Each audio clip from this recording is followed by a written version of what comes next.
You watch me walk through hell. Now watch me walk up out it. You are Locked On Fantasy Basketball, your daily podcast on fantasy basketball. Part of the Locked On Podcast Network. Your team every day.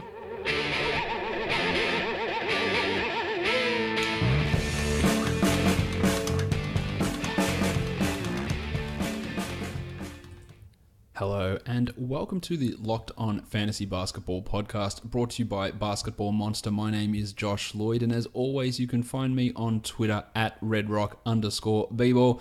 The NBA, we're 3 days in. Every team now has seen the court at least once. We've got a feel for things. We've got the overreactions flying all over the place in fantasy land. We've got 3 games from Thursday to break down, 3 highly uncompetitive games.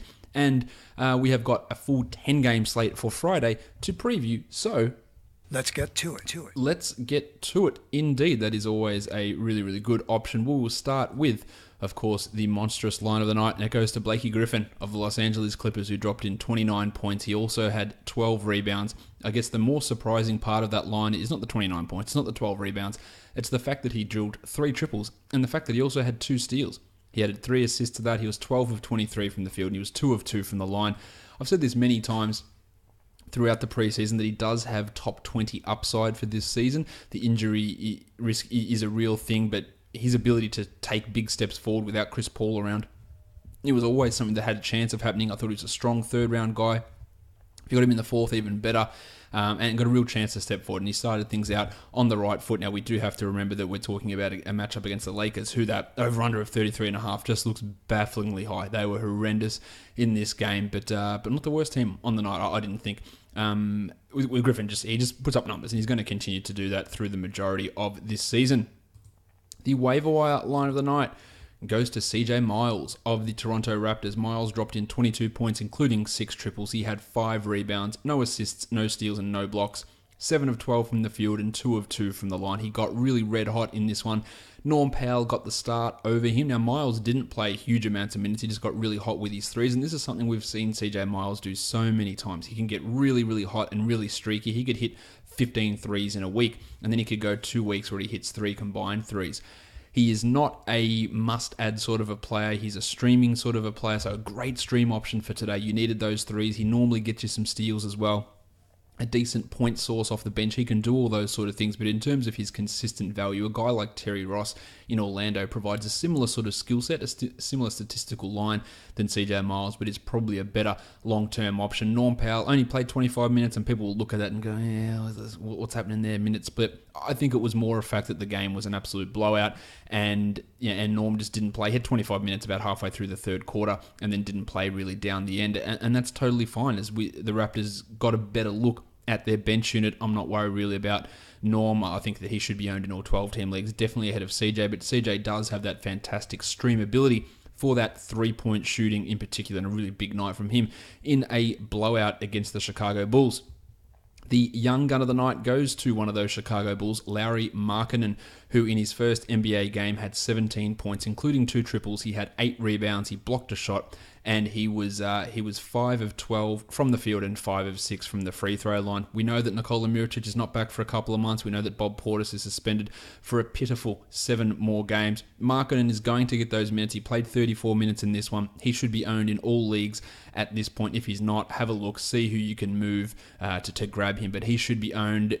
And while I'm big on Mirotic, and I think Mirotic is a good player, the fact that Markkanen's starting and he's played well, to me, that means that I don't think Mirotic is going to get that starting job back. Now, he might cut into Markkanen's minutes and he won't play 34 a night, and you'll see Markkanen maybe play a little bit at backup center as well, which would be good over Chris Felicio.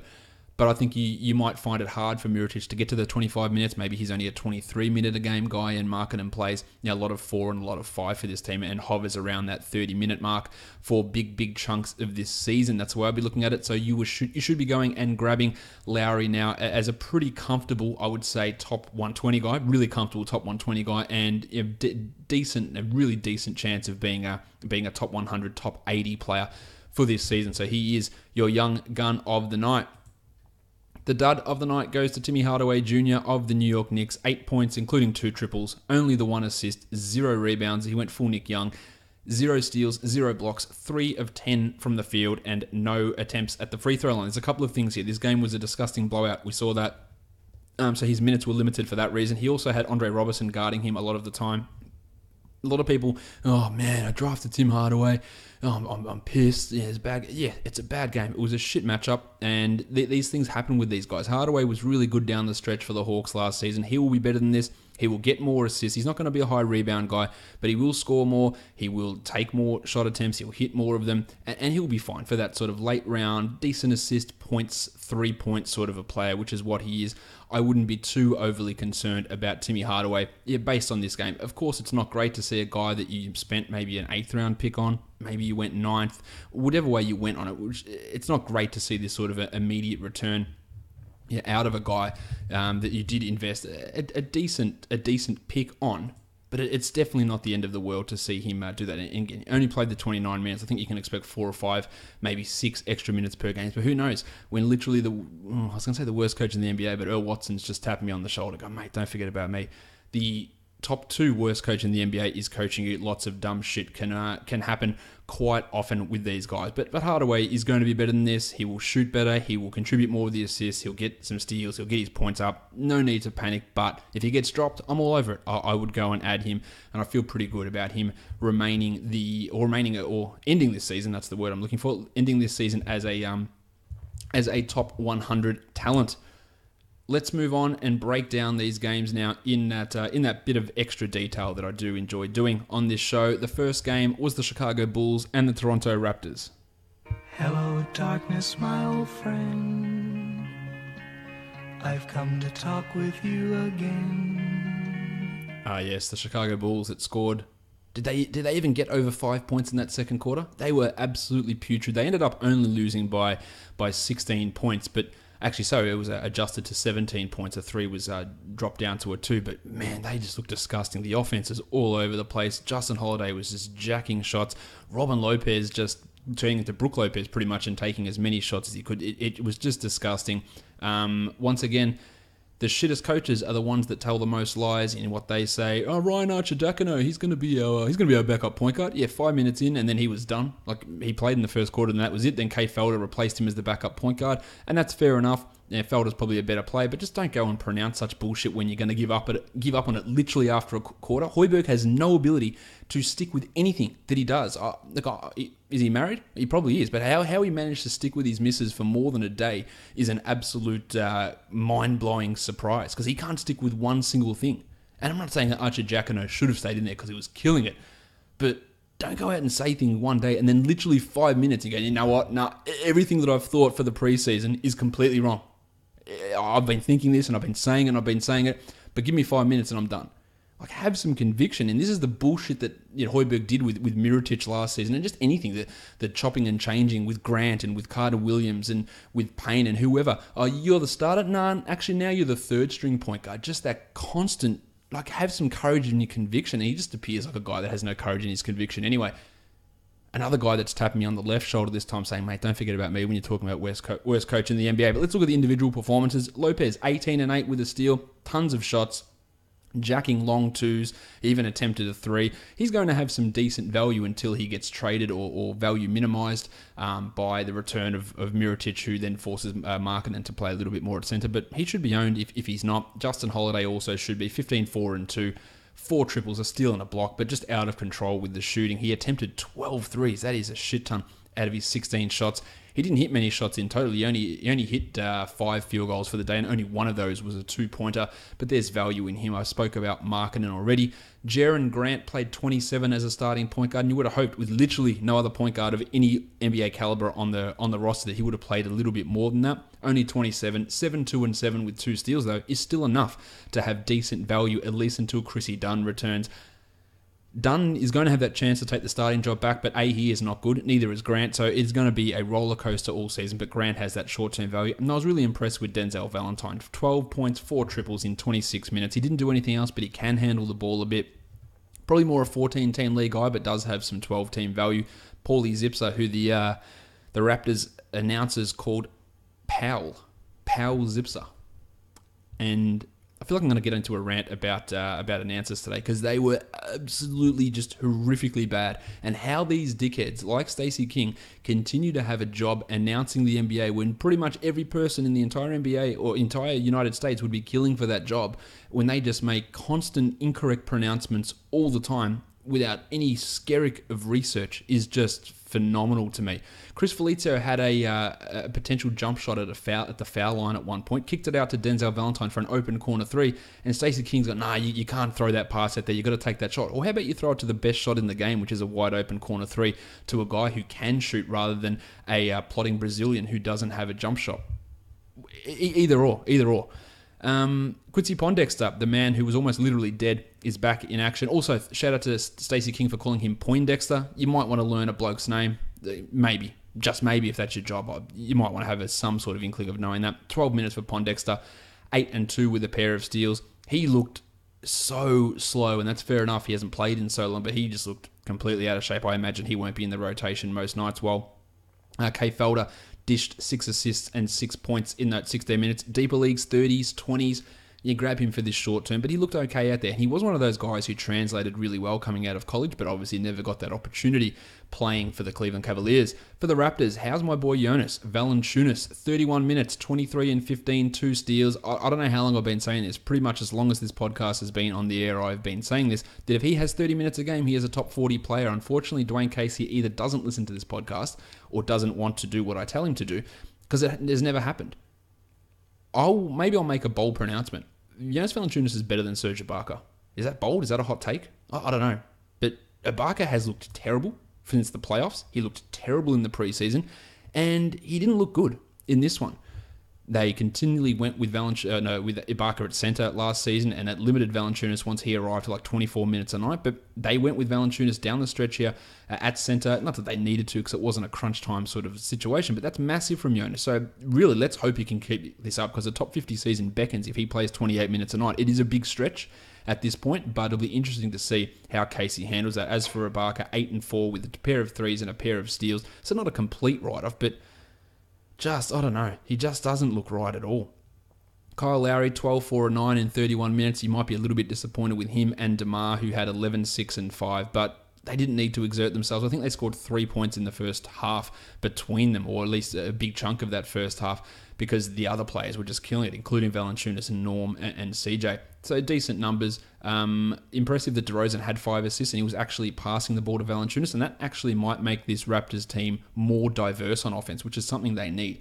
My boy Delon Wright, someone who I thought could be a big breakout guy this season, was amazing. And again, we have to all put the caveat that it's against the Bulls. And I can say that for pretty much any of these games on Thursday. Delon had 13 points in 23 minutes. He had 5 assists. He had a steal. It hurts even more that I wanted the Bulls to take Delon when they took Bobby Portis. And now Portis is sitting right at the top of the ship bloke list. And Delon is out here killing the Bulls. Really, really good stuff. His assists and steal combination does make him 12-team valuable in certain situations. Big Norm Powell had 15-4 with 3 triples in a start. He does lack the peripherals a bit, but his ability to get scoring punch makes him a 12-team league guy. Probably the most impressive thing, apart from Delon, apart from DeMar passing, apart from Jonas Valanciunas, was the fact that OG Anunoby not only played when he was expected to be out till probably January, that he played, but he looked brilliant. 9 points, 3 rebounds, 2 assists. He didn't get any of those defensive numbers, but this guy's got top 100 upside, not this season, but at some point in the next 3 seasons, I believe, for his ability to be a 1.5 steals, 1.5 blocks sort of guy. And if you can add any semblance of offense, which looked not too bad in this one, and his passing was much improved, in the top 50 beckons for OG. So he is definitely a guy to really put a decent amount of stock in from a dynasty point of view. And the fact that he's back and looks athletic and not limited at all by the ACL, you should be all in on OG Anunoby. The New York Knickerbockers and the Oklahoma City Thunder. Let's start with the good. Kristaps played 38 minutes, 31-12, 2 triples and a block. 44% from the field on 25 attempts, 7 of 9 from the line. You can't complain about that as a Porzingis owner. You grabbed him in the mid-teens range of a draft. You should be really happy with that. He took on the extra responsibility. He looked good. He wants to be Defensive Player of the Year. He's not going to be it, but he was pretty good defensively. Good stuff all around from Porzingis. The rest of the action from this game, the rest of this team, Jeff Hornacek is horrendous. He has been a bad and confusing coach for a long time, and a lot of it you could think, oh, maybe Phil Jackson's just going over and giving him the old whisper in the ear and saying, Jeff, fuck it up, please. Fuck it up. But maybe Jeff just wants to do that on his own. Now, I'm not the greatest Bill Hernan-Gomez fan. I've been on record. I think that Bill Hernan-Gomez is solid. I feel like he's getting probably some unnecessary reach-arounds from a lot of people. I think he's good. I think he's solid. I think he's young. I think he can work well with Porzingis. I also think he's inferior to Enes Kanter, and I do love Kylo Quinn as well as a player. But not playing him at all in this game, like completely taking him out of the rotation, was nonsensical, in my opinion. I think Kanter should start. I think it should be like a 25-23 split. But I'm all for Kylo Quinn not being in the rotation. As much as I think he can be a contributor, you want Hernan-Gomez in that role. I think Hernan-Gomez is an inferior offensive talent to Kanter. He's an inferior offensive rebounder and rebounder in general to Enes. He is a marginally superior defender, but that's not saying much.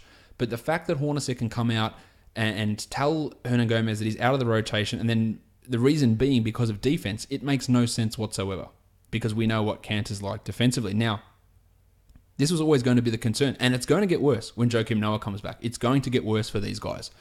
So a lot of people are like, oh yeah, don't drop Will yet, don't drop Billy at this point yet. I'm real close to it, because there's 4 centers. I think his upside is significantly limited. We saw it last year, that even in those games down the stretch, he wasn't playing 30 minutes a night. He played 26, 27, and now with Kanter there as a better option, and another body, and then Noah returning, what's Bill's upside here? Is it actually big?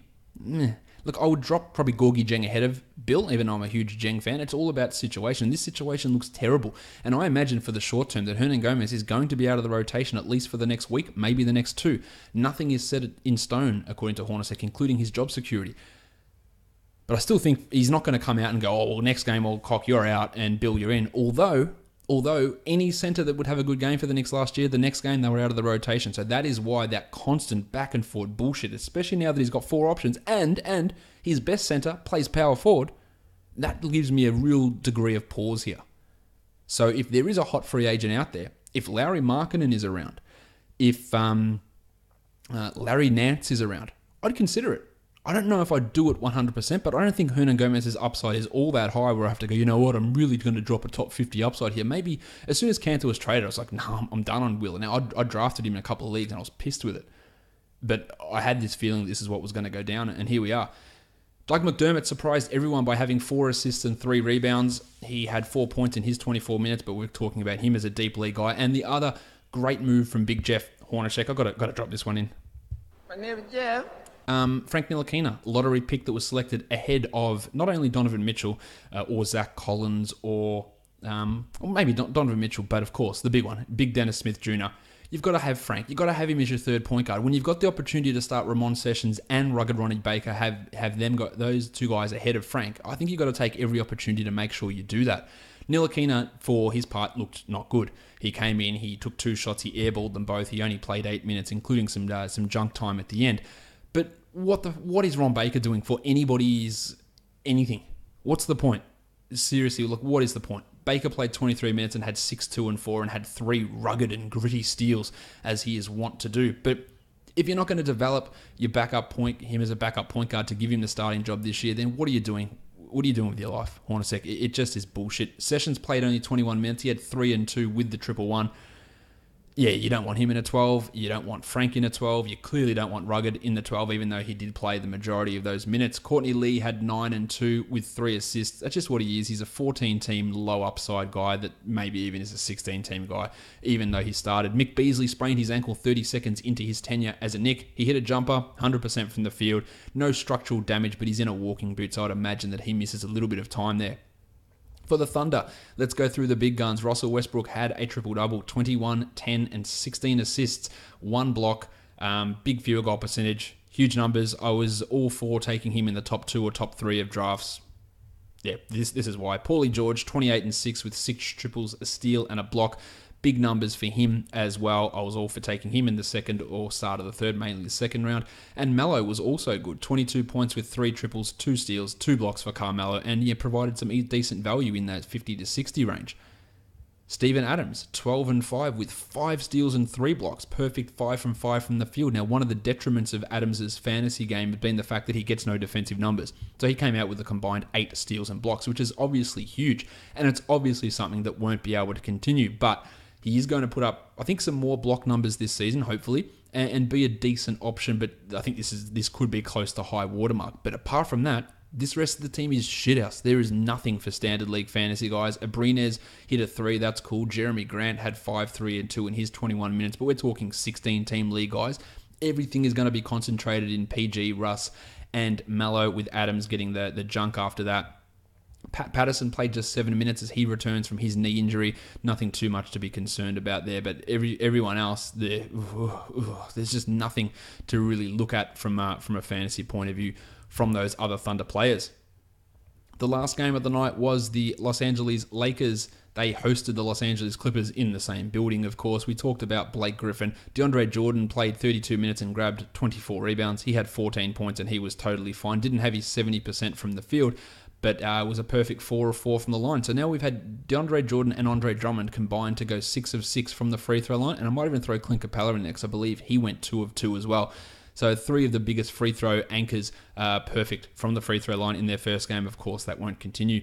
Pat Bev, he started in this game alongside Miloš Teodosic. Neither one was spectacular, but seriously, they didn't have to be. This was a pasting early on.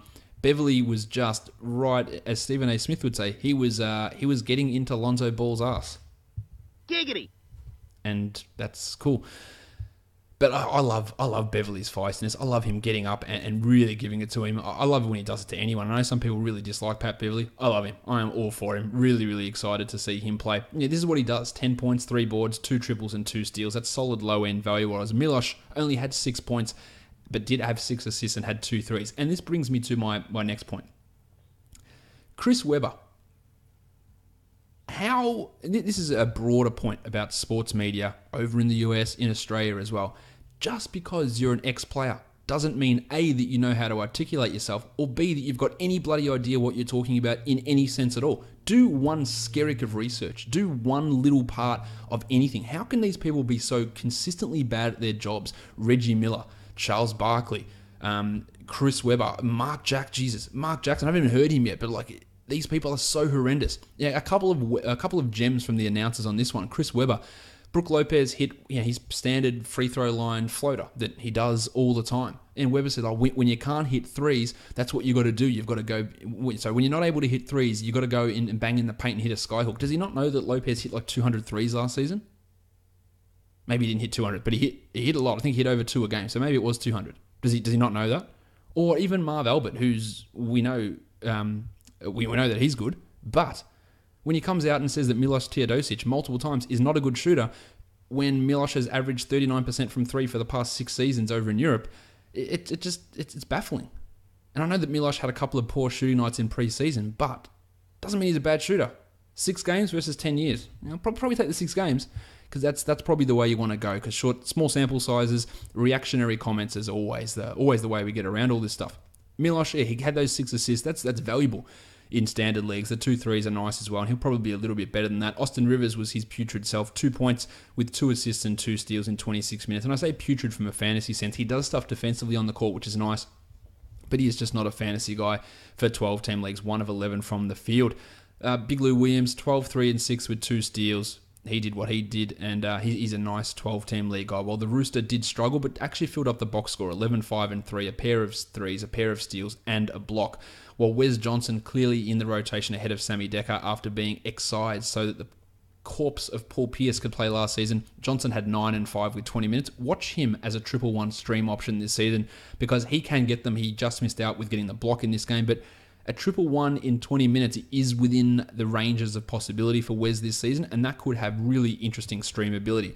Shout out to my boy Sindarius Thornwell, who came in, took 1 shot and hit it. I think he is going to be an interesting player as long as A, he is on another team, or Doc Rivers is not the coach of the Clippers anymore. The Lakers. Brook Lopez, this is how Brook Lopez-ish can you get. 20 and 6 with a 1-1. That is as Brook Lopez as it gets. He's just going to do what he does. We had an interesting starting lineup from Luke Walton. We had Lonzo Ball, we had Brandon Ingram, and then Luol Deng was resurrected to be the starting small forward. Larry Nance at power forward and Lopez at centre. There's so much for me to unpack here. The fact that Deng started and played 13 minutes, what's the point? Literally, what is the point of that? He had 2 points in those 13 minutes. No point to that whatsoever. Corey Brewer had 2 and 3 in his 16 minutes, so your geriatric small forwards didn't do a huge amount. Larry Nance over Julius Randle? Fine, because you know what? Larry Nance is better. Well, I think he is anyway, and he clearly showed it in this one, 14 and 12 with a block. I know that one game doesn't prove it, but to me, I've said this for quite a while, that I think Nance is a better player than Randall, and I think Nance, if he's going to play 30 minutes a night, and he's going to thrive next to Lopez, which I thought he'd played really well next to Brook, I think he's a 12-team league guy, because he does have that, he can score, he can do it efficiently, and he can get defensive numbers, so I think he's interesting there. We had Andrew Bogut play, wasn't sure that would happen, 11 minutes for Bogut with 2 blocks, while Ivica Zubats was a healthy scratch, and this is something we've talked about quite a bit. I don't think Zubats is going to get huge amounts of playing time this season. As for Randall, just 18 minutes, 9 and 6. I think he got a hold, but I don't think he's good, and you're well aware of that. As for future MVP Kyle Kuzma, 8 and 4 with 2 steals and 19 minutes. If you did draft him, hold.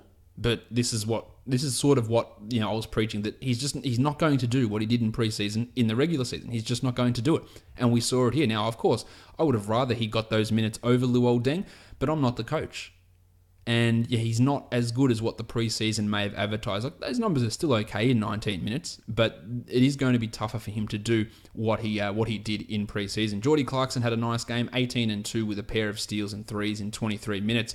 Took a ton of shots. When Contavious Caldwell-Pope is back, though, Clarkson is going to drop off and won't be an ownable player, whereas Lonzo Ball, only 3 points, had 9 rebounds and 4 assists. The shot was bad, the 1-1 is nice, and the passing was good. I reckon he had maybe 4 assists that should have gone in, but the fact that the Lakers players couldn't hit shots really doomed him in that sort of a situation, so he's okay. Brandon Ingram, on the other hand, I'm not sure if he's okay.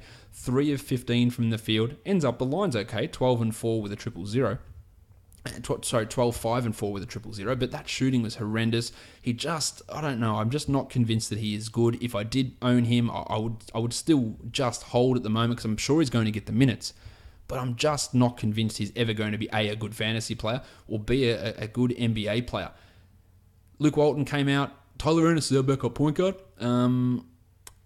until he wasn't, because Alex Caruso was the backup point guard. So that's always good, again, to have coaches who coach bad teams just make your tricky decisions, because you're really going to influence the results with all your trickery and your concealment. It's really making a big difference to everything. Caruso had 2 points, and Ennis had 2 points there in his 10 minutes.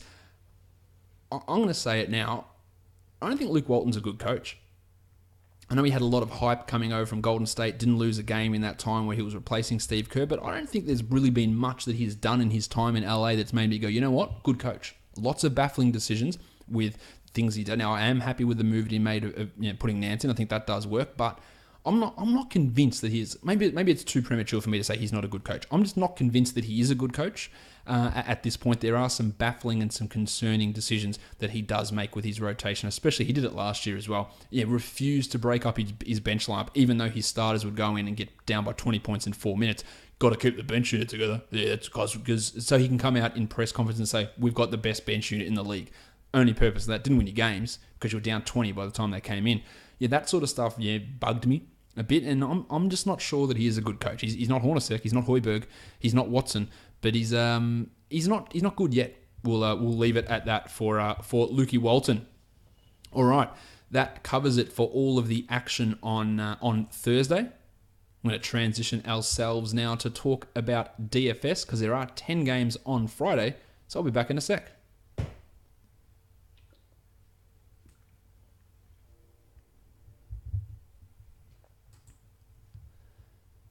All right, guys, we are back now indeed to talk DFS action from for Friday's games. There are 10 of them, but before we do that, let's talk about the perfect DFS lineups from Thursday's action. Thursday's 3 games on FanDuel. Russ had 53. Rugged Ronnie Baker in there with 19.4. Lou Williams at 29.6 and Jordy Clarkson at 27.4. It was a bit of a shit show in terms of just trying to work out the value on this slate. I told you there wasn't great value standing out, especially on FanDuel. Paulie George had 41.7, Porzingis had 47.9, and Griffin went for 49.9, as did Valanciunas. And the total was 345.9 for a total cost of $59,900. Over on DraftKings, Delon Wright had 25. CJ Miles, 31.25. Larry Nance, 31. Blakey Griffin had 53.5. Robin Lopez, 32.5. Westbrook had 60.5. Porzingis, 51. And Valanciunas at 49.75 for a total of 334.5, and that cost $49,800. That is your perfect lineup from whatever day this was. My days always get confused because you know that it's a different day here for me. That was from Thursday. Now, let's talk about Friday's action. There are 10 games. Again, the pricing has been tightened up a lot on FanDuel, and probably not as harsh as what it is on Thursday. DraftKings is still a bit of value, but the guys at Moneyball and DraftStars in Australia, it's loose as. There is still just... You're going to need 400s pretty much, I reckon, to cash on Saturday on those sites. It is toned down a bit on FanDuel. Maybe we're talking 330, 320, that sort of a zone. Maybe 300 and DraftKings to 260, that sort of zone. But it's not like it was on FanDuel on those opening in that opening day. The first game of the night is the Detroit Pistons. They're taking on the Washington Wizards. The Wizards are favored by 6, and the total is a decent 210.5. We've seen the pace in the NBA be absolutely through the roof. More threes, more pace. It was a trend that we saw in preseason. It's going to continue. That happens pretty much every year. Pace and threes are going up. So much so that only one game on this slate has an over-under of less than 200, and that's the Utah-Minnesota game, which is at 199, so barely under that. So you're looking at 220 games as being the real fast ones. Anything less than 210 is probably considered a slow game now in terms of pace. Whereas before it was like over 200, you're looking good. Under 200, it's a slow one, and under 190 is real slow. But now it feels like we've moved up 5 to 10 points in that sort of estimation. As I said, the Wizards favored by 6 here. Joel Embiid, he's going to play in this one. I'm really, really confident. I think there's a chance he sits out the Saturday back-to-back. I'm not convinced of it because there was a great article by Keith Pompey talking about back-to-backs, and it's not going to be all season with the back-to-backs with Embiid. We're all fairly confident of that. It's got nothing to do with his foot at this point. It's more just the rehab from the knees and from his knee and his conditioning. And I think that, again, by December, we're talking 30 minutes and no back-to-back restrictions for Embiid. They're not even restrictions. It's more just a loose plan for his minutes at this point, and that's why he played 27 in that opening night.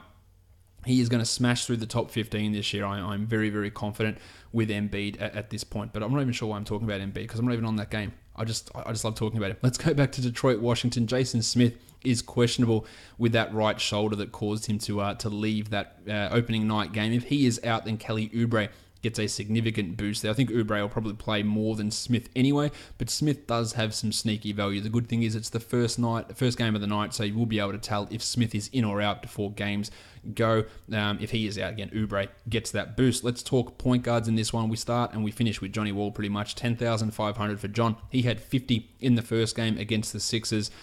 I think he's a decent shot against Reggie Jackson to get to 50 again, and at 10,500, that's not bad value on a night like this in FanDuel. So, all okay for getting John at that sort of a price tag if that's the way you're looking. You got Reggie Jackson, who is priced at 5,500. He had a nice game, 34 points in the opener. The John Wall defense has been a problem for opposing point guards in the past, and I'm not sure that Reggie, given the fact that he won't play 30 minutes, is a lock to get to that number, but I don't hate him as a tournament play, whereas Ish Smith at 41 is always in play for a GPP, because if Van Gundy switches that role around and he gets 28 minutes, he could easily score 15 with 8 assists and get 3 steals, and at 4,100, that's not hard for him to really go smashing through that, but it's, of course, GPPs only. We're not looking at Timmy Frazier. The other guy that's point guard listed is Langston Galloway, who had 29 in the opener. He's at 3,800. The chances of that repeating are fairly low. Remember, Avery Bradley was limited with foul trouble, and that gave Galloway not only the extra minutes, but the extra green light in terms of shooting. But he is worth a look at that sub 4,000 price for 24-point upside, probably. Not a guarantee at 24. He's worth a look. As for Avery Bradley, 5,100, definitely a disappointing performance in the first one due to fouls, but he was efficient, and I'm all in at 5,100 on Avery Bradley. I think that his ownership will be low. I'm finding him in cash, and I think that in tournaments, I'm ready to go with him as well. Bradley Beal, 7,800, just dropped 48 in that first game. Yep, I think that's a strong play as well for Beal. The small forwards, Stan Johnson, 4,500. He did not hit a single shot and still put up 20 points in FanDuel scoring in 40 minutes in that first game. So you would have to think he's going to hit at least one shot. Probably won't get the 4 steals, but he'll hit at least a shot. So I like him as a tournament play at 4,500. The minutes are going to be there.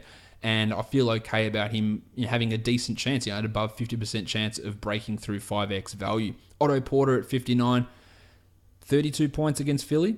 He looked like he was on track for more than that, but that's sort of where he needs to be at that salary. I don't feel great about using Otto Porter. I just feel like he's really limited upside-wise. 6,800 for Toby Harris, who was awesome in that first game against Charlotte. He had 43 points, really was on line for more than that early on.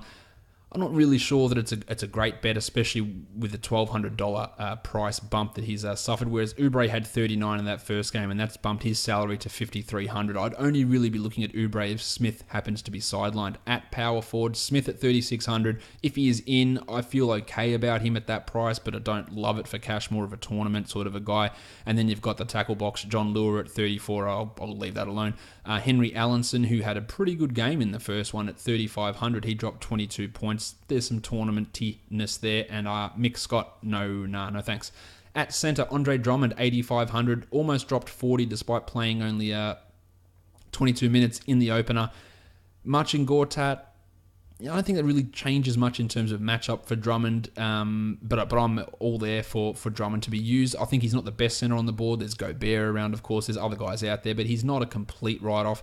As for Gortat, sensational in that first game. 46 points at 6,100, but I can pretty much guarantee you he won't grab 17 rebounds against Andre Drummond, who's one of the best rebounders in the NBA. So that lessens Gortat's appeal at 6,100. I think, to me, he's a fairly strong fade option.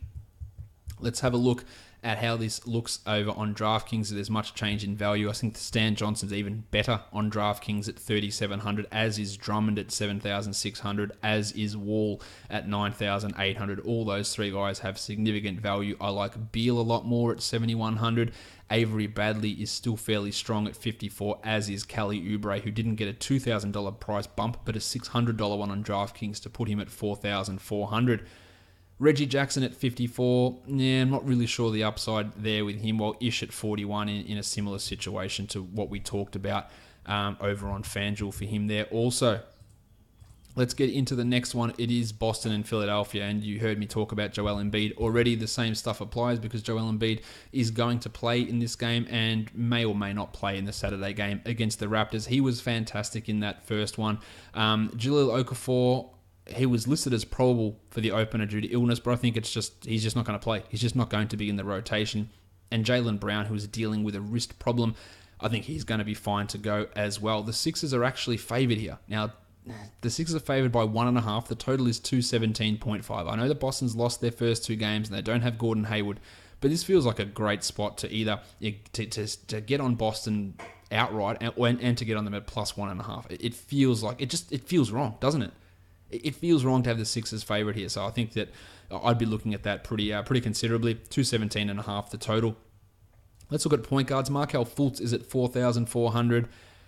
Not ready to go in on Fultz in cash at all with the limited minutes and the reserve role. That's not for me. He did score a point per minute in the last game, but you're going to need 24, 25 minutes out of him to do that. I'm not really sure that that's going to be the case for Fultzy over in this game. Bayless at $4,000. He played significant minutes in the last game. I'm okay with him with the tournament. As for Kyrie at 9,000, really good opportunity for Kyrie to put up some good numbers here. A little bit disappointing in his last one, putting up 32, but was good in the opener. At $9,000, I'm fine with Kyrie in both cash and tournaments.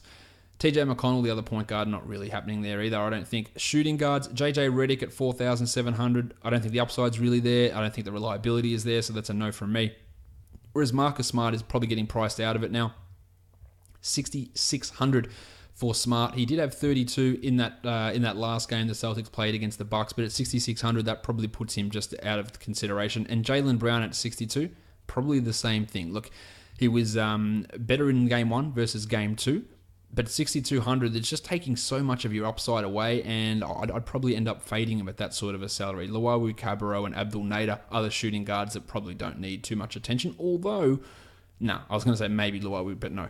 Small forward Jason Tatum at 65, much like Brown, he's had a significant price rise, up $3,000. That takes him, I think, out of calculations. I'd probably rather take Tatum just for his rebounding ability. But yeah, I don't feel strongly about using him, whereas Bob Cove dropped 43 in the opener. He's at 6,800. My likelihood of him having 29 points and 7 triples, again, it's pretty low, so 6,800 doesn't seem like a good investment in Covington. At power forward, Benny Simmons at 77, they've bumped the shit out of his price, mainly because he dropped 46 in that opener, but at 77, that's really aggressive. I like him more than, say, the other guys that killed it early on, like Tatum and Brown and Covington. I would be more inclined to go with Simmons, but 7,700 makes him more of a tournament guy because I think there is a level of failure that could occur here in his second game. Šarić at 51, that's just not happening. And Amir Johnson at 31, well, maybe. Amir might be one if they suddenly pull an Embiid rest at 3,100, he will smash it. But otherwise, I'll leave that alone. As for Joel at 8,300, it's nice. We know he seems like it, but I don't have the balls to go at 8,300 on him. It just feels like it's $500 too high. As for Al Horford at 7,400, yeah, but Embiid defensively can be a concern to other teams and opposing centers as well. Although Marcin Gortat put up those big numbers against Philadelphia. So Horford at 7,400, he's just constantly overpriced on FanDuel. I'm not really sure why he's constantly that high. He did have 39 in the opener, but 74. It makes him okay, but I don't feel like there's much upside there, and I also feel like there's a significant level of risk. Aaron Baines is the other guy who is listed as a center. Over on DraftKings, Horford much better at 6,800. In on that, 5,800 for Jason Tatum. Also think that can be used. Jaylen Brown at 55, yeah, a better option over there as well. And Benny Simmons at 75. I'd probably prefer him on FanDuel than DraftKings. Embiid at 8,000. I'd be more than happy to roll the dice with Embiid at 8,000 on DraftKings. I'm not totally sold, but I think it's more of a tournamenty type play. While Bob Cove only at 5,700, that works for me, and Marcus Smart at 6,000. Both those guys are not as overvalued as what they are on FanDuel. Same with Kyrie at 8,600. So a lot more value on this entire slate on DraftKings, in my opinion. If we go on to the next game now, which is what we're going to do, that is, of course, the Atlanta Hawks and the Charlotte Hornets. Where are we? The Hornets are favored by 6, and the total is 202.5, one of the lowest totals on the board. Michael Kidd-Gilchrist missed the last game for personal reasons. The Hornets put out their projected starters. He was not in that projected starters list. Weirdly enough, he wasn't on the reserves list either, as Dwayne Bacon was in both. So I don't know if that means anything. He wasn't listed in terms of any injury or anything along those lines. Michael Carter-Williams will be out. We know that one. Nick Batum will be out, but Kidd-Gilchrist is the interesting one. If he is out, of course, you've got the option of a Dwayne Bacon. Jeremy Lamb gets that little bit of a bump there as well. And Marv Williams and Frank Kaminsky, who we thought would get a bump in the last game, they didn't receive any bump. In fact, they played less than what we would expect in most situations. So there might be some tournament-y type value there for those sort of guys. If you want to look at point guards, Kemba is at 8,000. I think that's really strong against Dennis Schroeder in this pretty piss-poor Atlanta team. I like Kemba at that sort of price, especially without Batum around. And as for Schroeder, at 8,100, shit, that's high. 74, I'd be in on that. 81, I can see it, and I don't think it's horrendous. He dropped 45 in the first game. He could very easily have a usage of 40 in this one as well. But at 81, I think it's just pushing it too high. Julian Stone, Malcolm Delaney. Yeah, Stone did all right in that first game, had 16 points at 3,100, which is value, but I'm not really going to bank everything on Julian Stone. At shooting guard, Malik Monk's at 3,300. He put up a robust 1.5 points in his debut. I will go out and guarantee that he will be better than that, but I'm not sure he's going to be good enough. To me, he is seriously just a tournament sort of guy, but especially if we have Kidd-Gilchrist out, he'll be forced into a 23, 24-minute role, I would assume. And if he gets hot, he could hit 5 threes, and then the value is smashed through. But that's a tournament-y type of situation. Whereas Kent Bazemore, not good. He's at 4,800 at 18 points in the opener. I think that price is still okay for Bazemore, but it's not going to take much to convince me that he's just not going to get 30 minutes a night. Marco Bellinelli was also red hot. I'm not sure that continues in this game, but I think the minutes will be there, and that makes him a viable tournament-y type of guy.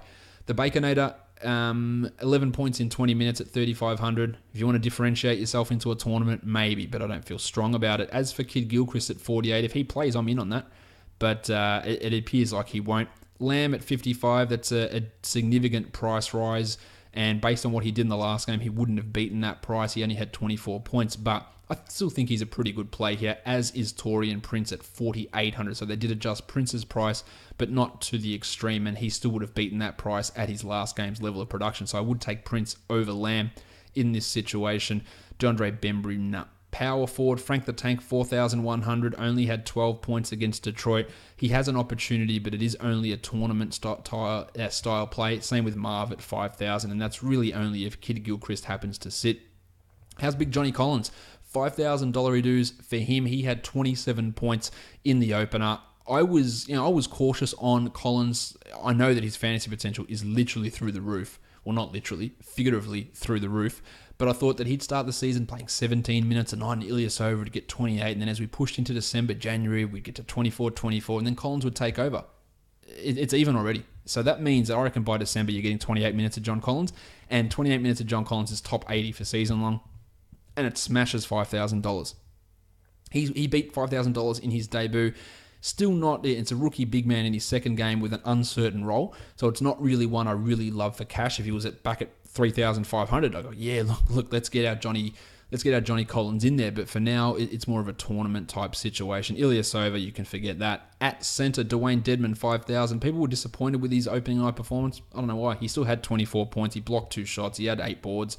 Yeah, he was fine. $5,000. I'm okay with that. Yes, Dwight Howard is the matchup, but Dedman's a guy who can stick with those bigger centers. Speaking of Dwight at 7,400, really good in the opener for Dwight, but at 7,400, I'm going to say it's a no from me. The only thing is if you buy into revenge games, maybe you want to look at Dwight here against Atlanta. We know that there are issues there because they literally said, give us all your bullshit. Give us whatever bullshit you want back because we just want this to get out of here. And so that's going to grate against him, but Dwight's probably been hearing that his whole life now, so maybe he's immune to it. But at 7,400, I do think that Dwight should be in your player pool for tournaments, at least. Cody Zeller and Mike Muscala shouldn't be.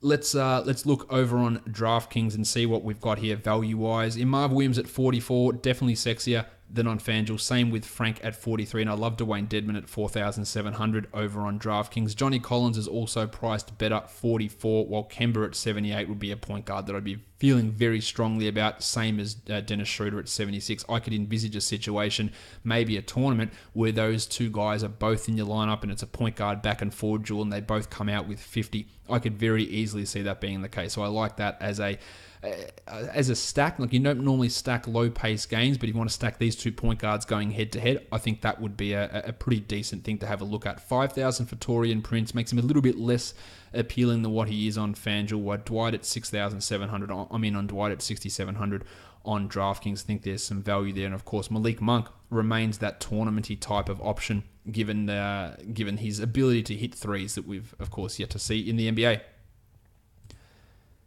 The next game, the Cleveland Cavaliers versus the Milwaukee Antetokounmpos. Cleveland is favored by 2. The total is 210 points. Injury-wise, apart from the fact that Isaiah Thomas and Jabari Parker won't play, we're good. We don't have any statuses to pay attention to in this one. Everyone is ready to go from the get-go. Let's start with the point guards. Broggo. Really like Malcolm Brogdon here at 5,500. Played 41 minutes in the last game. Only had 24 points, but I like him at 55. I think that a 30-point outing against the backcourt of Rose and Wade, he can really get those numbers going there. As for Rose at 5,300, didn't live up to that in the first game, but this is a slower-paced team. The Bucks, I think Rose is more of a tournament guy. As for Dellavedova, I think that he has some appeal as a tournament guy at 3,700. Played a lot of minutes next to Broggo, but I don't feel very confident about that with Jason Kidd. And I don't know if you saw it on the Russillo show today. They had a couple of guys from, I think it was PFT commenter actually, that tried to do a Matthew Dellavedova impression and get through to Jason Kidd. He actually did somehow get through to Jason Kidd and spoke to him live on air. But that accent, man, that was a horrendous impression. But if for some reason it is the standard American impression of an Australian accent. And I'm not saying my American accent is great, but it's a lot better than most Americans' Australian accent. And it's just so cringy. It just reminds me of the Simpsons Go to Australia episode, and where all the accents just sound so wrong. Just get an Australian actor in there. That's all it needed. an Australian actor to play the Australian voices. Not like there aren't any Australians in Hollywood. There are a few of them, and I'm sure they would have been able to do it. Anyway, where were we? Shooting guards. Dwayne Wade, 5,600, a significant price drop because he was terrible. Tournaments only for him. Where's Tone Snell? Yeah, probably shouldn't have even brought his name up. At small forward, here we go. It is Chris Middleton at 7,700. That's a big price jump for him. He did have 36 in that opener, but I'm probably going to fade him in this matchup against the Cavs. And the other guy we want to look at, of course, is LeBron James. LeBron James. He's at 10,900, so it's a big rise, almost at 11. He had 64 on opening night against Boston.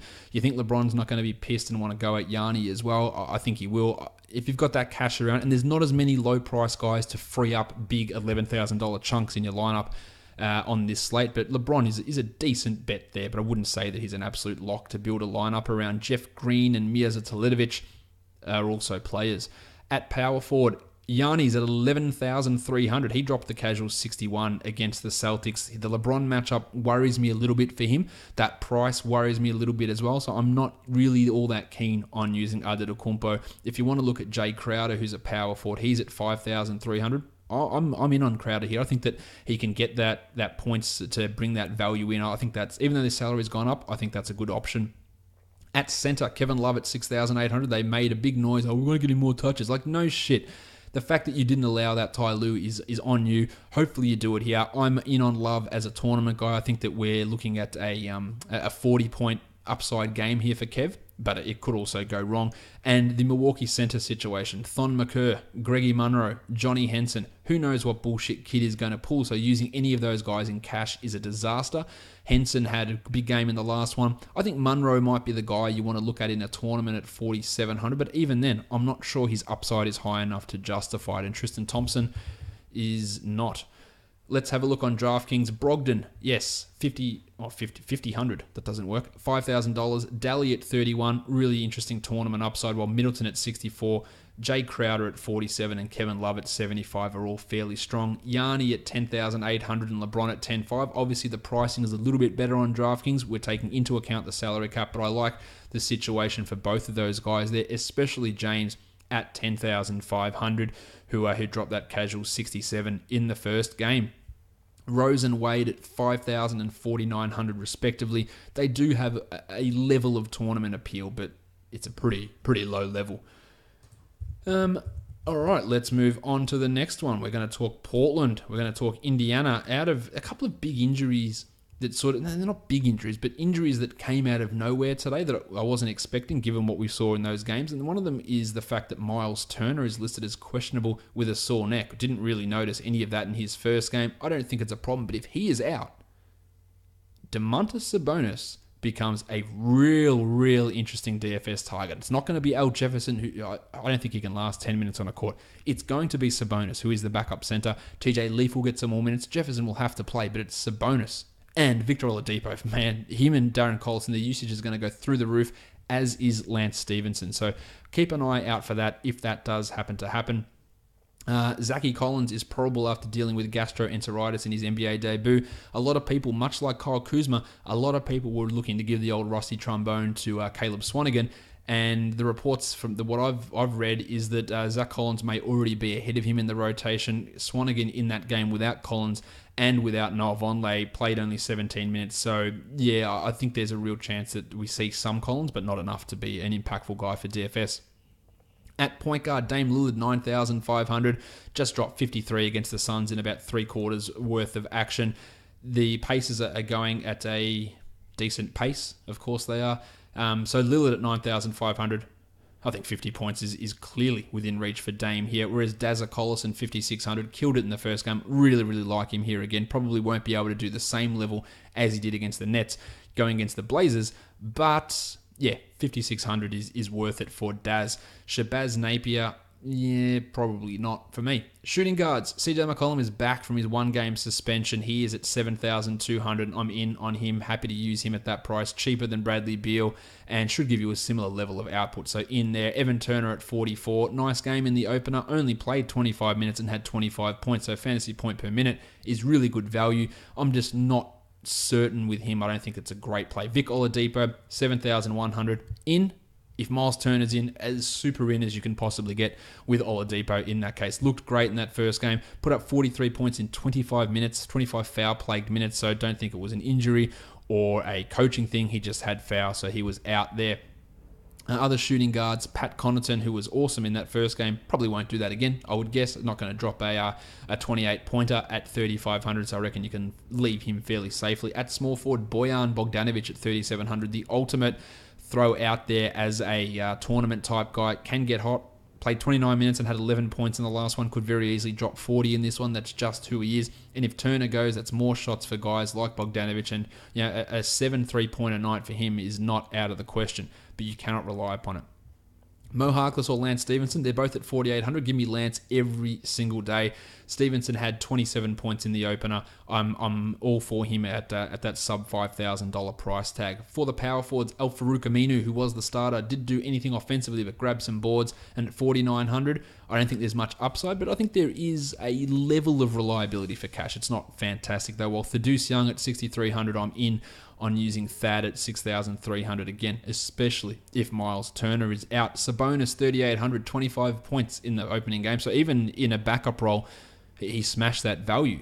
But if Miles is out, go all in, go sick on him. I would be totally fine with him as that power forward. Well, TJ Leaf, maybe, but probably not. Centers, Yusuf Nurkic, 7,900, only had 24 in the debut. I'd probably fade him, to be honest. I think that's just a little bit too high.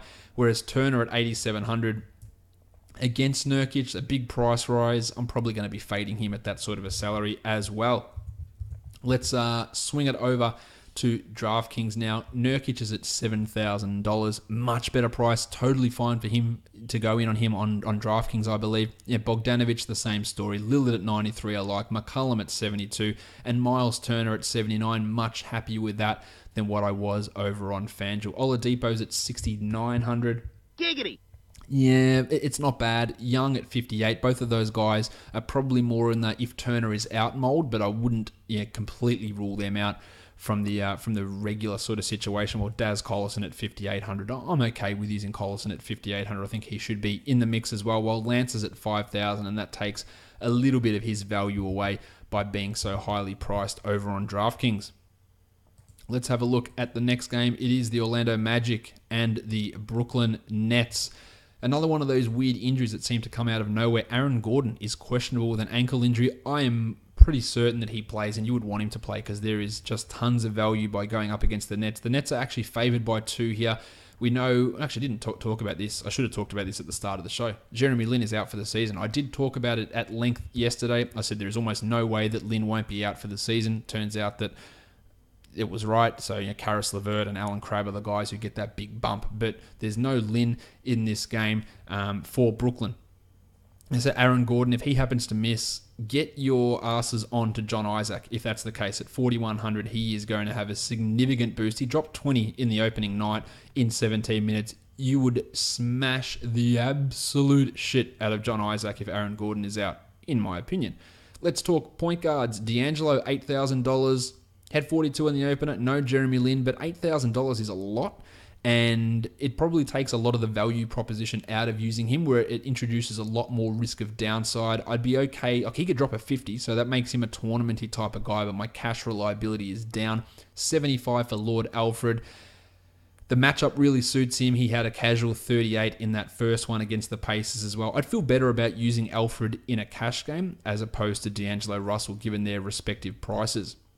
Spencer Dinwiddie comes into the conversation as the backup point guard. Now, he's at 3,900. I reckon there are better ways to spend your money than him on FanDuel as well. At shooting guard, LeVert at 5,700, a significant price rise. He dropped 28 in the opener in only 28 minutes. I would expect a 30-minute workload for him at least here. So at 5,700, I'm okay with using him, but more as a tournament guy, whereas Terry Ross at 51, I would much rather take Terry Ross over Karis LeVert. For that upside pick there. Shawnee Kilpatrick's another guy to pay attention to at $4,000. It's all right, but he might find himself with 20 minutes in the rotation, and we know that he can get hot. Small forward Damari Carroll, 4,800. John Simmons, 41. Both of those guys have a little bit of upside. In fact, I'd feel actually okay about using Carroll in a cash game at 4,800.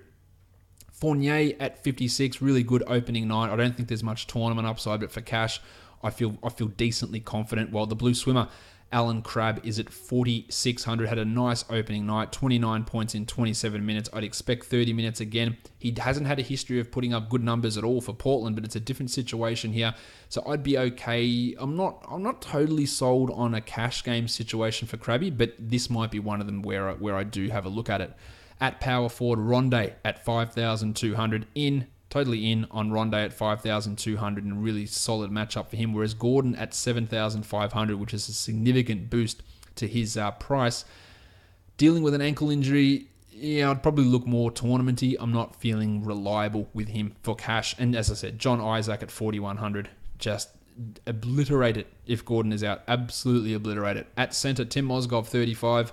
Played 14 minutes as Trevor Booker got all those minutes, so that's a hard pass from me. But actually, if we talk about Booker, I didn't talk about him. He's at 5,400.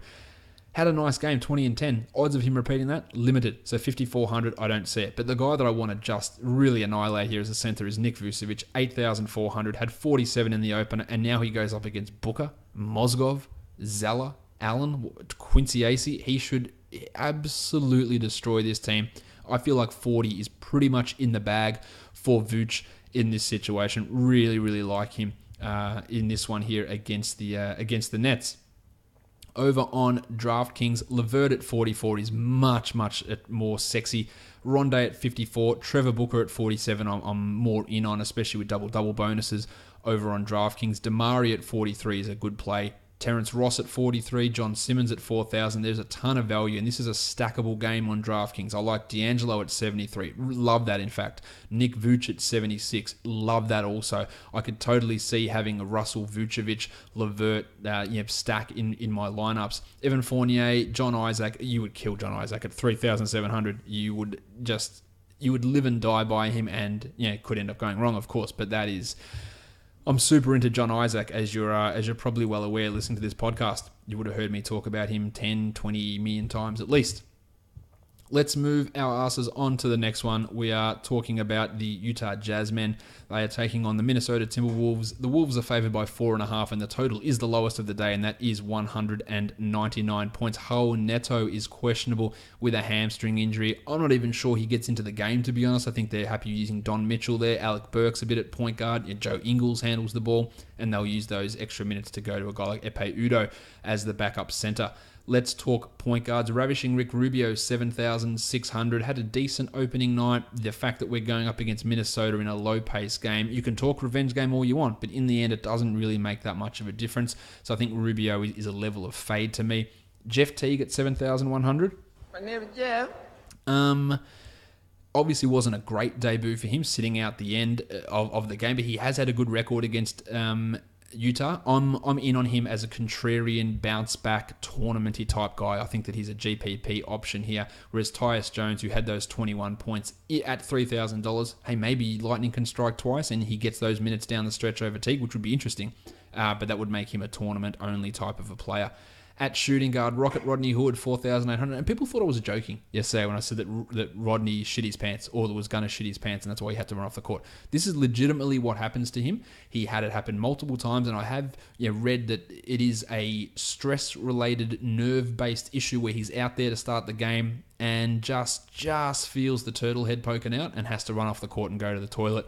And that's what happened. I wasn't joking that he had to shit his pants, and he had to do it multiple times. He bolted off the court like, get out of my way, or these new white shorts are going to be in trouble. So that's a problem with Rocket. Hopefully for the second game, he's more settled. He's at 4,800, but obviously we're looking at him as a tournament play. Same with Don Mitchell at 4,500.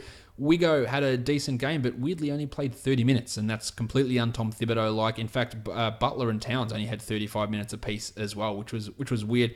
6,800 for Wigo. Yeah, I'll pass in a slow-paced game. That's not happening. Jamal Crawford, Alec Burks, no either. Small forward Jim Butler, 8,700. Did not live up to that in the first game. Low pace, I will pass here also. Well, Jinglin Joe dropped in 32 at 4,500. Yep. I'm okay with Jingling at that sort of a price tag. Joey Johnson, Tabo Cephalosha, Nemanja Bjelica, and Shabazz Muhammad. Actually, just on a side note, Nemanja Bjelica, by far the most fun name in the NBA to say. It used to be Giannis Antetokounmpo, but Nemanja Bjelica, which I'm probably saying wrong, is now the most fun name in the NBA. Not using any of those guys. Taj Gibson, 4,300. I just don't see the upside. I don't feel the confidence in Taj, and I don't see the upside, so that takes him out of cash and GPP for me. Derek Favors at 57. Love him at 47. Absolutely love it. And he looked pretty good in that first game, having 27 points. It is a team where the Jazz can go big for long periods of time, so Favors is in the mix, but not feeling strong with him, while Gorgie Jeng at 3,700. That's really low for Jeng. I would look at it in a tournament in case Thibodeau changes his mind and gives him more minutes over Taj, but that's maybe a 1 in 1,000 chance.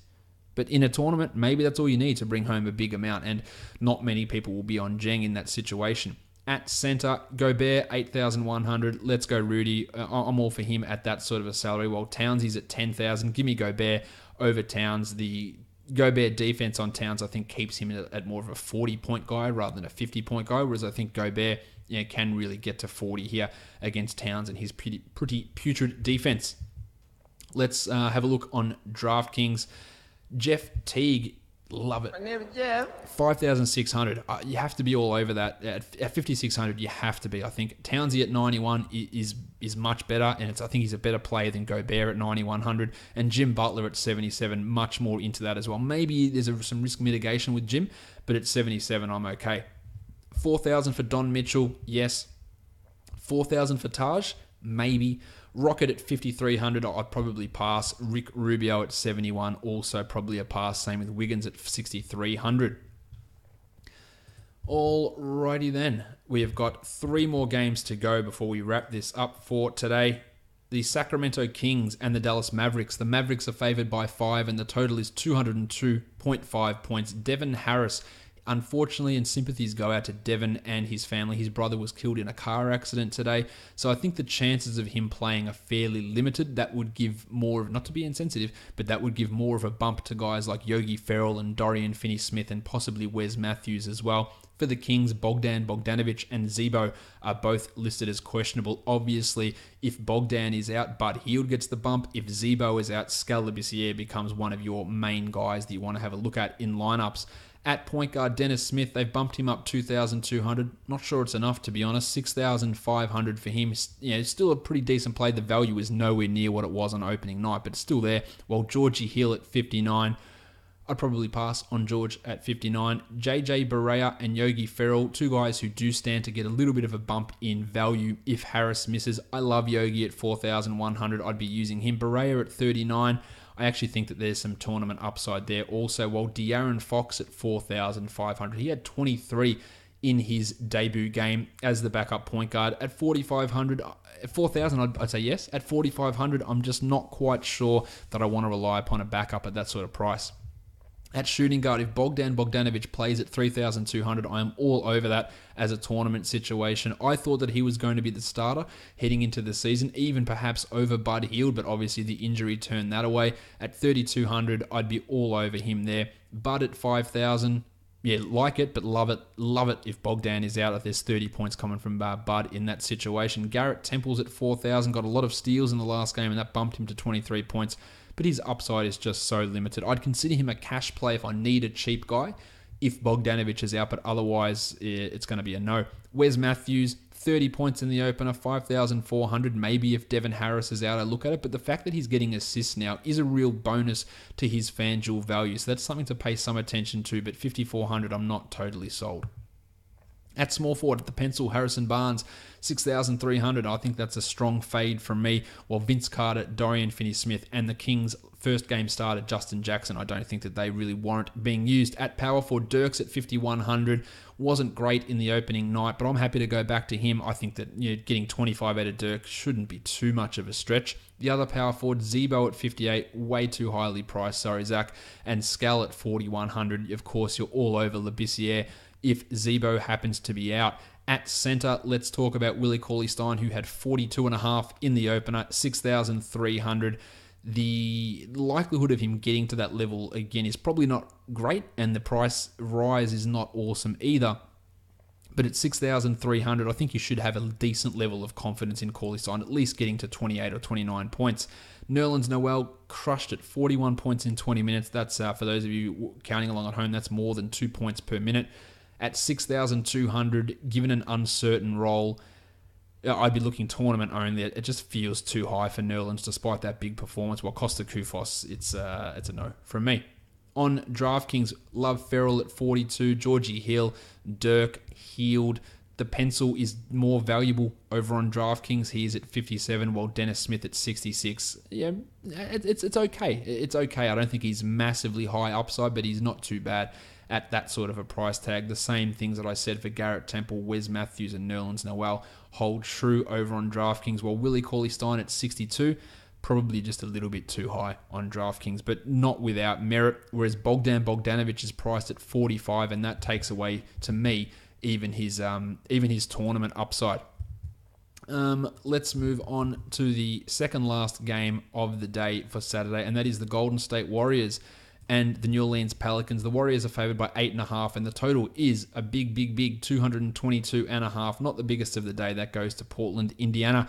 We had Draymond Green ruled as doubtful after his MRI results came back negative, but during the day he was upgraded to probable, as was Andre Iguodala. He is probable also, while Omri Caspi has been ruled out for the Warriors. Probably wasn't going to be in the rotation anyway. If Draymond happens to miss, Jordy Bell would be the guy you'd have a look at, who put up some really good numbers and has this great fantasy potential, but unlikely if Draymond is playing, which is what it currently looks like. At point guard, Drew Holiday's at 6,100. I'm going to say no, not in a big way. I'll say no to that.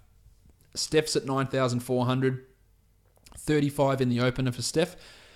This has got significant blowout potential. I think that Steph is a tournament guy, and that's about it. Ian Clark revenge game? Probably not. But 3,100, don't discount Clark as a tournament guy. We know he has those weird get hot nights where he could drop a 24 or 25 pointer at 3,100, and that would be important. At shooting guard, Etuan Moore at 45. I have no reliable consistency from him. Maybe a tournament upside, but even that, not feeling great. 7,000 for Clay. Much like Steph, let's put him as a tournament guy. While Uncle P, while he was good in that first game, having his 24 points, I think the likelihood of that repeating at a $700 increased price tag takes him down to your fifth tournament type lineup sort of a player. Pat McCaw, Jordan Crawford.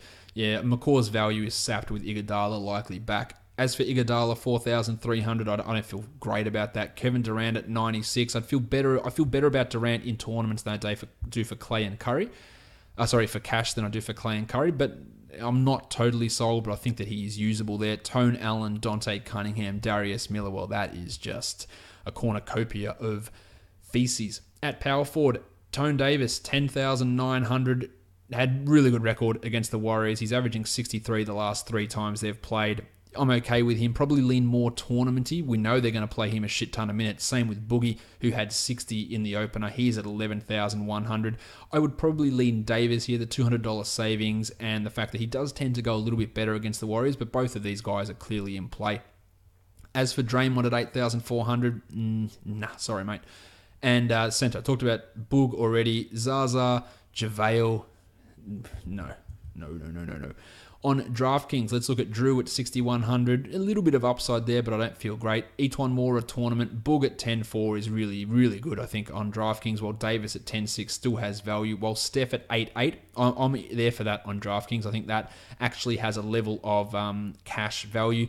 Clay at 65, I just don't feel like I can take Clay outside of tournaments really anywhere. Draymond 7.3, more appeal, but I'm still not sold. And Durant at 96, the same sort of stuff that I talked about with him over on FanDuel. We've got one more game to get through now, and that is the Los Angeles Lonzo Balls versus the Phoenix Suns. This is is it possible to go negative points? Because I feel like that both of these teams are going to lose this one by 40. I know it's impossible. That's just the way it feels. Devin Booker left last game with the leg cramp. There is zero chance that he misses. Tyler Ulis is questionable with a quad contusion. Jared Dudley was off the injury report, so he should be ready to go, while Alex Len has been upgraded to probable. What the hell do we do with Marquise Chris? That's the big question, which we'll talk about in a sec, but we'll start with the point guards. Lonzo at 6,800. Yeah, look, it's a good opportunity for him here. So as a tournament, yes, but that's too high. Eric Bledsoe was disappointing in the first game, but we've got a great opportunity here, so I'm all for Bledsoe in a tournament. Tyler Eulis, Tyler Ennis, Alex Caruso, Shooting guard Devin Booker, 6,700, a great team for him to play against, so I'm okay with using Booker here. I think that there is some cash value and there's great tournament value, but I'd be okay with looking at him in cash. Jordy Clarkson at 47, I'm okay with Clarko as well, especially with KCP out. I think that Clarkson has a level of value while Troy Daniels is not really for me. Small forward Joshy Jackson, 4,800, definitely let people down in that first game. It's really hard to rely upon rookies all the time. I think more you want to look more tournamenty. TJ Warren at 52, I'm not really feeling great about him either. While Brandon Ingram at 58, that's just way too expensive. I don't want anything to do with Ingram at that price, nor do I want it to do with Luol Deng, who is the starter apparently. Let's look at Chris. He's at $4,000. He played 12 minutes. He was out of the rotation. He is a bad basketball player. He might become good. I don't see it. If the minutes are there, he will just smash through that value. No problem whatsoever. Smash through it. But I don't feel confident, especially with Alex Len coming back. I think we could be in for a limited minute Marquise Chris sort of a day. So I would look at him in a tournament, but that's it. I have no confidence in cash, and I have no confidence that he plays those minutes in a tournament. I've no confidence. Dragan Bender at 3,000. Sign me up. Tournament, 16 points, value, bang, done. I'm okay with him there. Julius Randle at 63, well, you know what I'm going to say there. While the MVP, Kyle Kuzma at 4,800, it's going to be a tournament one, actually, because this might be a situation that he can go off on a team that's of equal talent level to his own. At center, Alex Len, 41, in on this one. I think that Len at 4,100 can have a big game if he is ready to go and given minutes by Earl Watson, but it's Earl Watson, so dumb shit just happens all the time, and that does worry me, but I'm in on Len, especially for GPPs. Brookie Lopez at 74, I feel like that's as rock solid as it gets. In on him as well. Andrew Bogut, probably don't need me to tell you that I'm not in there. On DraftKings, Joshy Jackson at 47 tournaments. Brook Lopez, really smashed that. 6,500. Love it. Bledsoe at 74, more a tournament. Ingram at 52. Nance at 43. Really do like that on DraftKings. And how about, I didn't even see Nance on FanDuel. He's at 49. Love it on FanDuel as well for both those guys. Randall out. Booker and Len, I'm in. And Jordy Clarkson at 44 is also a good option. 4,800 for Marquise Chris on DraftKings. Tournament, but the upside is taken away a little bit by that pricing that sits over there. Now, for all you guys playing on the Aussie sites, if you can't crack 380 on Moneyball, I don't think you're really trying. Jason Tatum is at $4,000. Come on. Johnny Collins is at $3,000. Karis LeVert's at $37. Joshy Jackson's at $35. Jaylen Brown's at $41. Stan Johnson's is at $35. Dwayne Dedman at $4. Aaron Gordon at $53. Jeremy Lamb at $45. I don't even need to go on. Ben Simmons at $6,000, Thad at $4,600, John Isaac at $3,000, Brogdon at $53, Middleton at $55, Hollis Jefferson at $49, Torian Prince at $45, Marcus Smart at $52. You can smash that. You could make a lineup that scores 300 points and have $20,000 left over. I feel like 400 should be definitely what you're aiming for. There is value all over the place on Moneyball. On DraftStars, it's not quite as aggressive, but I love Trevor Booker there on that site. Jared Bayless, Yogi Ferrell, Terry Rozier, Lamb, Oubre, LeVert, Brogdon, Heald, Rose, all really good sheepish type options. Love D'Angelo Russell, Terry Ross, Marcin Gortat, Benny Simmons and Stan Johnson, also some value, and DeMarcus at a bit under 20,000, and Vooch at 14,000 really get it going for me, as does Johnny Wall at 18,000 over on DraftStars. All right, that does it for today's podcast. A reminder for those of you who have just joined me during the regular season, there will not be a Saturday and Sunday podcast for the first time in 5 seasons. I won't be doing this show 7 days a week. I know that disappoints many of you, but I did have to cut back that for my own personal sanity, for my own ability to have somewhat of a life and avoid some level of burnout. So Saturdays and Sundays, unless something major happens where I might do a quick 5-minute, it might be a Periscope, it might be a quick podcast. Otherwise, I won't be doing a podcast, but you'll get all the projections, of course, over on Basketball Monster. You'll get all of the write-ups over on Basketball Monster, and of course, I'll be getting smashed with Twitter questions all day, as usual, and that is at redrock_bball. Subscribe to this podcast and leave a review on Apple Podcasts, on Google Play, on TuneIn, on Stitcher, and on Spotify. Check out LockedOnFantasyBasketball.com as well. And of course, Basketball